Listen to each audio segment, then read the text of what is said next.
अस्सलामुअलैकुम, मैं अर्जुमंद इकबाल जिम्मी एक नई वीडियो के साथ हाज़िर खिदमत हूँ।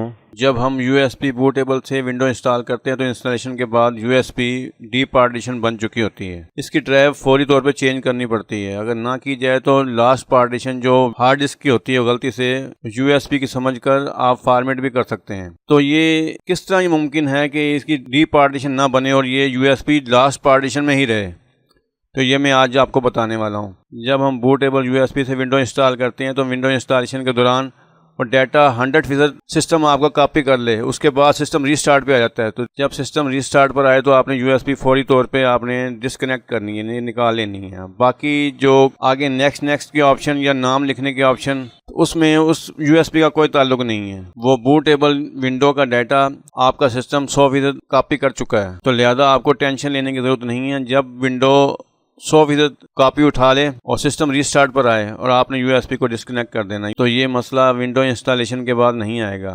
तो USB की पार्टीशन आपके लास्ट में रहेगी। अगर आप दोबारा विंडो नहीं करना चाहते हैं तो इस पार्टीशन को आप एडजस्ट करना चाहते हैं तो उसका तरीकाकार ये है कि ये डी पार्टीशन, ये दिस PC, राइट क्लिक और मैनेज डिस्क मैनेजमेंट, और ये डी पार्टीशन USB वाली चेंज ड्राइव लेटर, ये चेंज, और डी को फिलहाल आप Z कर दें, ओके।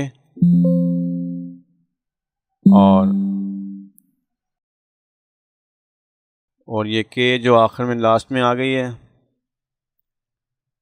ये चेंज, ये डी, ओके। अब ये IJ और ये बनेगी आपकी के,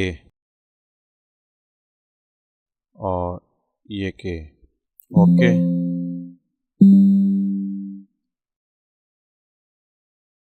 उम्मीद है ये वीडियो आपको पसंद आई होगी। अगर आई है तो लाइक, सब्सक्राइब और बेल आइकॉन ज़रूर क्लिक करें ताकि हर नई आने वाली वीडियो आप तक पहुंच सके।